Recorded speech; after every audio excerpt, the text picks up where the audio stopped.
안녕하세요. 구독자 형님, 누님, 그리고 동생님들까지 경제와 투자 깍시 인사드립니다.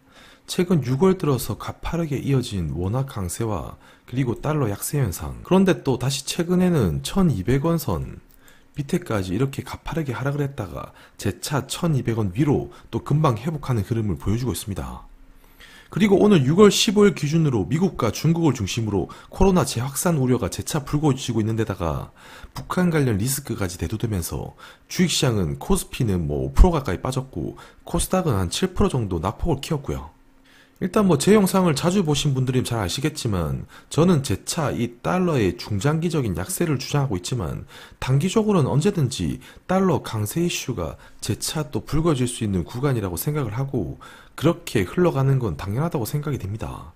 그래서 여전히 시간의 영역일 뿐 아주 천천히 이런 달러는 변화되어 이렇게 나타날 것이라 생각이 되고요. 아무튼 오늘은 다시금 원화와 달러의 가치를 결정하는 그 키팩터가 무엇인지를 다시 한번 점검해보고 그에 대한 이야기를 좀 해보려고 합니다. 그럼 오늘의 주제, 원달러 다시 폭등을 할까? 라는 주제로 이야기를 좀 해보겠습니다. 영상을 본격적으로 보시기 전에 구독은 손가락 까딱 한번 눌러주시고 좋아요는 설레는 마음으로 그리고 알람 설정도 한번 해주시면 영상을 신속하게 받아보실 수 있습니다. 그럼 시작하도록 할게요. 일단 최근 6월 들어서 원달러 환율이 3개월 만에 1200원 아래로 이렇게 3개월 동안에 이런 지지선을 뚫고 아래로 하락하여 나타난 흐름을 보여주었고요.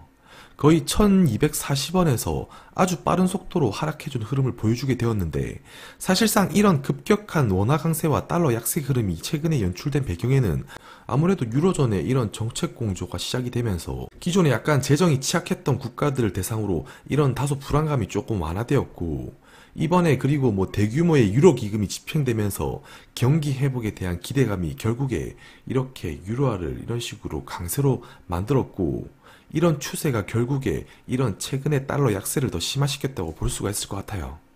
그리고 하나 더 이유를 꼽자면 5월에 홍콩 국가보안법을 두고 한층 고조되었던 미국과 중국의 분쟁도 좀 소강 국면에 진입하면서 불확실성을 조금 이렇게 잠재워 준 것 같고요. 아무튼 여기 차트에서 보시다시피 여기 차트가 이렇게 올라가는 국면은 유로의 상승, 달러의 약세를 의미하고요. 원달러의 경우 이렇게 하락하게 되면 원화 가치의 상승, 달러의 약세를 의미하게 되며 그래서 결국 달러의 가치를 크게 좌우하는 건 유로화의 가치가 또 결정한다고 볼 수가 있을 것 같습니다. 그리고 항상 말해왔지만 지금은 여전히 코로나에 대한 불확실성이 남아있고 언제든지 이런 이슈가 번지게 된다면 시장은 재차 겁을 먹고 또다시 달러 강세 현상을 다시 펼칠 수는 있다고 생각이 들고요. 그래서 재차 이렇게 시장이 불안할 때 이런 식으로 재차 슈팅이 나오는 것은 어쩌면 또 당연한 현상이라고 생각이 듭니다. 그래서 앞서서도 이야기했지만 결국 유로의 가치가 달러의 가치를 이렇게 결정하는 법이고 여기 아래 차트를 보시다시피 유로의 가치를 제가 뒤집어 가지고 마이너스 값으로 달러의 가치와 대조를 해 놓은 것이고요. 보시다시피 흐름이 아주 밀접하게 초록색 선 차트와 빨간색 선의 차트가 비슷하게 움직이는 것을 볼 수가 있죠. 그래서 이런 걸 보면 단연 달러의 가치를 좌우하는 건 이 유로의 가치가 될 수 있는 것이고 이런 흐름은 이런 원화와도 매우 깊게 이렇게 깨 동조되는 현상을 보인다고 할 수 있습니다. 원화의 경우 금융위기 때나 아니면 반대로 원화 강세를 급하게 띄는 시절에는 이렇게 상대적으로 그 가치가 탈동조화되면서 그 가치가 이렇게 매우 크게 상승하거나 이렇게 크게 절하되는 걸 볼 수가 있고요. 아무튼 일단 역사적으로 볼 때 달러의 가치와 원달러의 가치는 대개 이렇게 비슷한 패턴을 보이게 되는데요. 그래서 이런 역사를 기반으로 해석해서 볼 때 원화만 상대적으로 약해지기는 좀 힘들지 않나 생각이 듭니다. 물론 과거 08년도처럼 금융위기가 겹치게 된다면 극심한 안전자산의 쏠림 현상으로 인해 원화의 가치가 이런 식으로 급격하게 과거 08년도처럼 절하될 수는 있어 보이긴 하지만 지금의 국면을 놓고 보면 코로나가 정점을 찍었던 이 3월 말 4월 초에도 환율이 1300원을 이때 돌파하지 못한 걸 볼 때 지금의 상황이 앞으로 더 크게 고조만 되지 않는다면 1300원을 돌파하기는 저는 좀 힘들어 보이지 않나 생각이 되고요. 일단 지금 다시 이미 원달러가 1200원을 상회해서 원달러가 움직이고 있지만 코로나가 재차 3월 말 4월 초만큼의 불확실성을 야기시키지만 않는다면 과거 이 17년도 중국발 부채 위기 당시에 달러 강세 현상의 고점인 달러 인덱스 기준 104포인트, 그리고 원달러 기준 한 1,300원은 여전히 이 고점을 찍었지 않나 저는 생각이 들고요. 물론 제 생각입니다. 그래서 추세적으로 고점을 이미 찍었고, 단기적으로 이슈가 불거지면서 일시적인 달러 강세를 부추길 수 있지만, 계속적으로 저는 차츰 둔화하는 흐름으로 이어질 것이라고 생각을 하고요. 뒤에서 추가적으로 더 이야기를 해보겠습니다. 그렇다면 달러의 가치를 움직이는 주요 변수가 뭘까? 최근에 제가 미국의 재정 적자 이야기를 자주 하고 있는데요. 왜냐면 2020년도 들어서 미국은 결국 코로나에 따른 미국의 재정 지출이 크게 확대가 되면서 미국의 재정 수지 적자가 사상 최대를 기록할 것이라고 전망되고 있고요. 미국의 재정 수지 적자가 3조 7조 달러가 될 것이라고 일각에서 전망을 하고 있는데, 이게 어느 정도 수준이냐면 2020년 GDP 대비 환산해서 보게 되면 거의 한 18% 정도의 재정 적자를 의미하게 되고요. 이런 재정 적자 규모가 2021년이 되어도 이런 식으로 마이너스 거의 한 10% 정도 수준까지 기관에서 좀 전망을 하고 있어요. 이 과거 금융위기 당시에 GDP 대비 재정 적자 규모가 대략 한 마이너스 10% 정도였음을 감안해서 보게 되면 2020년에 GDP 대비해서 재정 수지가 적자되는 폭은 사상 최대치가 될 것임을 이미 이런 숫자가 말해주고 있어요. 그래서 역사적으로 이런 재정 적자의 확대폭은 결국 이 달러의 약세를 좀 지지하는 요인으로 작용을 했고, 이런 적자폭의 확대는 지속적으로 달러의 약세를 압박하는 요인으로 작용할 것으로 생각이 되고, 그래서 저각시는 이 당장의 이런 흐름이 지금 실현이 안 된다고 하더라도 중장기 방향은 달러와 약세를 지지하는 쪽으로 우위가 될 것으로 생각이 됩니다. 그리고 다음, 원화의 확실한 모멘텀을 알기 위해선 한국의 수출 경기가 매우 중요하고요. 사실 근본 코로나 있기 전에 세계 경제 흐름은 사실상 1차 무역 합의가 이루어지고 이런 불확실성의 완화와 함께 한국의 수출 증가율이 지속 반등하는 흐름을 이미 보여주고 있었어요. 하지만 지금 놓고 보면 코로나의 등장과 함께 다시 한국의 수출이 이렇게 파란색 차트가 매우 둔화되었음을 확인할 수가 있는데, 이는 과거 금융위기 수준처럼 이렇게 재차 이렇게 둔화가 되었고요. 결국 중기적으로나 장기적으로 달러의 약세와 원화의 강세가 본격적으로 실현이 되려면 결국 이런 수출 증가율의 반등이 본격화되는 흐름이 나와야 한다는 것인데, 아직 그런 모멘텀을 눈여겨볼 수는 없고요. 다만 저 깍시는 지금의 이런 한국 수출 증가율 둔화 현상은 상당히 지금 바닥에 근접했다고 조금 생각이 되고, 앞으로 점진적 달러 약세 추세가 본격화될 때 한국의 이런 수출 증가율도 상당히 회복할 수 있다고 생각이 됩니다.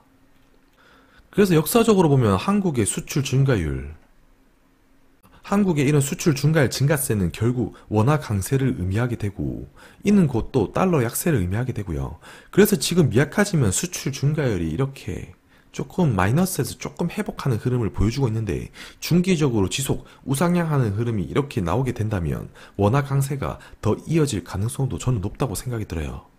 그래서 지금 코로나가 정점을 찍었고 지금의 세계 경제가 미약하지만 회복을 조금이라도 그리고 있는 거라면 한국의 수출도 지금 바닥을 찍었거나 바닥에 근접하지 않았나 저는 생각이 들고요. 그래서 과거 2000년대처럼 지속적으로 이런 수출 증가율이 이렇게 플러스 국면을 보일 때 원달러의 하락이 이렇게 매우 심화됨을 알 수가 있고요. 그리고 2010년에서 11년, 그리고 최근에 2017년에서 18년 이런 한국의 수출 증가와 함께 이런 식으로 달러의 약세 흐름이 펼쳐진 걸 볼 수가 있습니다. 그래서 이런 걸 볼 때 앞으로도 이 한국의 수출 증가율이 어떤 식으로 흘러가는지를 좀 눈여겨봐야 할 것 같고요. 그리고 위안화와 원화는 과거 대략 2010년도부터 강력하게 이런 식으로 프록시되는 성격으로 같이 움직여왔고요. 그래서 위안화가 G2 미중 무역전쟁으로 인해 고조되는 분위기에서 위안화의 이런 절하와 함께 원화도 동시에 이렇게 급격하게 절하되는 현상을 보여왔고, 그래서 위안화의 흐름을 보면 결국 원화의 흐름을 짐작해 볼 수가 있습니다. 만약 또 대선 전까지 G2 패권 싸움이 다시 한번 고조가 되고 지속이 된다면 또다시 원화는 또 약세 압력을 받을 수밖에 없고요.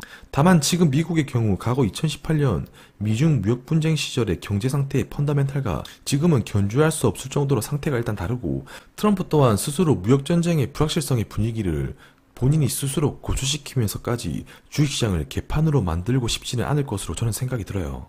여전히 이 대선을 의식해야 되고 이 표밭을 의식해야 하기 때문에 무조건적인 전면전보다는 적당한 수준으로 금융시장의 불확실성을 높이지 않는 정도에 그칠 것이라 생각이 되고요. 하지만 이런 부분은 예측이 또 힘든 부분이기 때문에 재차 이렇게 불확실성이 고조되고 무역전쟁이 고조된다면 분명 다시 한국의 수출도 악영향을 재차 받고 원화도 약세로 또 단기적으로 흘러갈 수 있다고 생각이 듭니다. 그럼 이야기 정리 좀 해볼게요. 최근 유로존 정책 공조로 인해 유로 강세와 함께 달러 약세 흐름이 펼쳐졌다. 하지만 미국과 중국을 중심으로 또 재차 코로나 이슈가 불거지면서 다시 달러는 강세를 보이고 있다는 점이에요.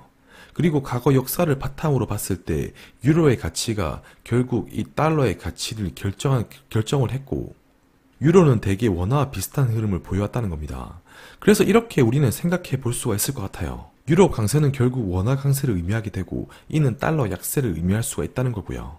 그리고 미국의 2020년도 재정적자 확대폭은 근본 코로나 이슈로 인해서 마이너스 18%에 달할 것으로 보이는데 이는 역사적으로 봐도 상당한 달러 약세 압박 요인이 된다는 것이고요. 그리고 뒤에서 원화가 추가적으로 모멘텀을 받으려면 결국에 한국의 수출 경기 회복이 이렇게 동반되어야 하는데 아직은 그런 모습이 좀 보이진 않고 있지만 지금 저각시가 보기엔 지금의 한국의 수출 경기는 바닥에 매우 가깝거나 바닥에 가까운 상태라고 생각을 합니다.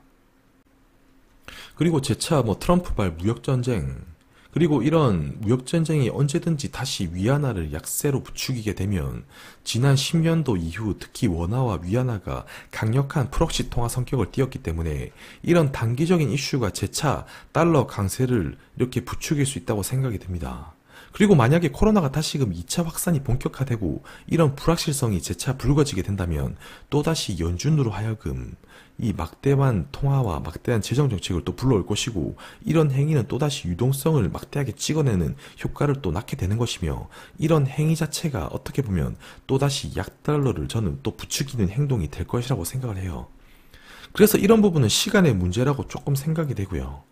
물론 아직 코로나가 본격화된 지 미국 기준으로 3달 반 정도밖에 안 되었기 때문에 코로나에 대한 여진이 남아있는 한 재차 달러 강세 요인과 금융시장을 뒤흔드는 불안 요소가 재차 불거지리라 생각은 되지만 불과 3달 전 코로나 사태가 극심했던 시기에도 매번 이야기했듯이 이럴 때일수록 이 변동성이 커질 때 멀리 보고 위험자산의 비중을 전 늘릴 때라 생각을 합니다. 오늘 준비된 영상은 여기까지입니다. 그리고 끝으로 지금 업로드 중인 멤버십 시리즈 영상 한번 참조해 주시고요.